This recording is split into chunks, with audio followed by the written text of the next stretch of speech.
family. Okay, you are welcome. Mo ìyàwó mi ọmọ ní káwá kí n sà. Oh, Daddy, ẹ ṣeun gan sà. No, kò tó pé. No, ẹ dìde ma. Kò tó. Ajé wà báyẹn ṣe. Ẹ mọ̀ Daddy, àwọn Yorùbá ló máa ń kó nǹkan wọn ní tá bá ṣe ní lóore tá bá dúpá. Tá bá dúpá ẹni tó ń dàbí olè ọlọ́ṣà kò ní lẹ́rù lọ. Òótọ́ ni ẹ jẹ́ kí gbogbo ògùn jẹ́ ti Ọlọ́run. Kí lẹ tí rí àánú àjọ wà náà ní ẹ jókòó. Daddy ẹ ṣeun, inú mi dùn gidi gan. Gbogbo táwọn ọmọ yín bá dé, wọ́n máa bá àná Ọlọ́run bá dé. In fact, bẹ́ẹ̀ ṣe dùn ẹbí mi nínú gbogbo ẹbí yín látòkè délẹ̀ wọ́n máa rí dùn ún ni. Ẹ ṣeun gan sà, mo dúpẹ́ lọ́wọ́ yín o. No, madam. Irú yàn bí rí ṣọ̀wọ́n o. Ẹ ṣeun gan sà. Ẹ ṣe. Yes sir. Now, wá pẹ́ yẹmí. Èmi àti producer ti sọ̀rọ̀. Nígbà tí a gbọ́ àwọn iṣẹ́ tẹ́ ṣe, àgàgà iṣẹ́ tẹ́ ṣe ní soundtrack tẹ́ ṣe fún nínú orin ayéle yẹn. So ìgbà tá a gbọ́ no ó tight ó wà òkè a ti wá forí korí àti fikùnlukùn a máa help ní owó tá a máa ná nínú iṣẹ́ yẹn ó máa worth 150,000 naira but a máa spend ẹ̀ ẹ ṣeun gan sà. Nǹkan tó kàn báyìí ni pé ẹ wọnú studio lọ́kẹ́ lọ rí producer kẹ́ lè kọ àwọn orin yẹn kó bá lè mọ àwọn ìgbésẹ̀ tó tún kàn láti gbé. Producer wa bẹ́ẹ̀. Bẹ́ẹ̀ni. Ẹ̀yin gan máa tẹ̀lé bẹ́ẹ̀ ní sìn máa wo bí studio ṣe. Ẹ wọlé lọ. Àwọn tó máa ń ṣe eré tó máa pé ẹ jẹ́ ká dé làgbà náà ẹ jẹ́ kí mi náà dé làgbà. Kò sí wàhálà ẹ lọ́wọ́. Kò sí wàhálà. Ẹ kàlẹ̀ wọn.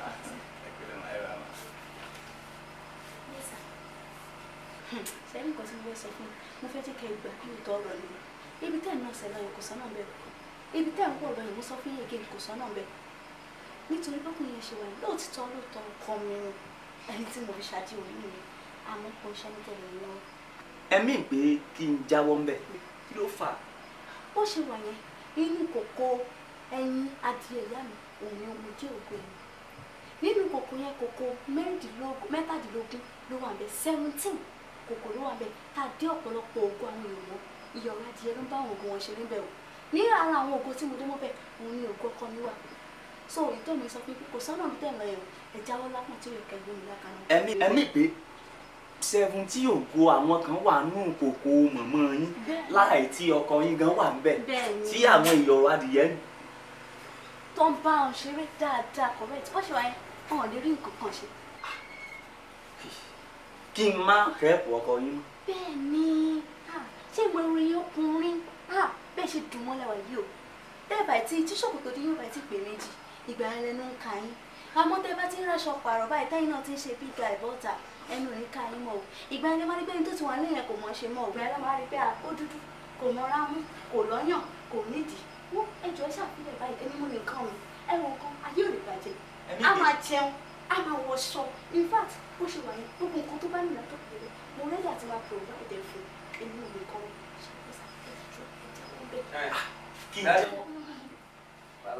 yes sir ẹ ṣeun lọ sá in fact ẹ ti lọ wo dáadáa ẹ láìkẹ olúwa ṣeun ẹ ṣeun gan sá o dájú wa ẹ ṣe gan.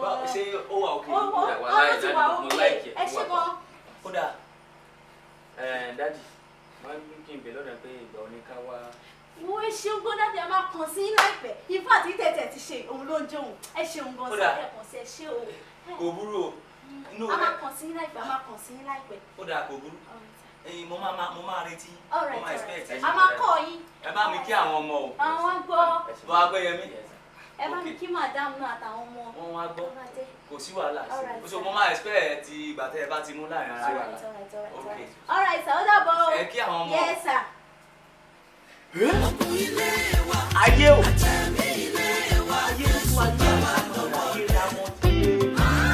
Ayé tá a ká sí òògùn bọ́.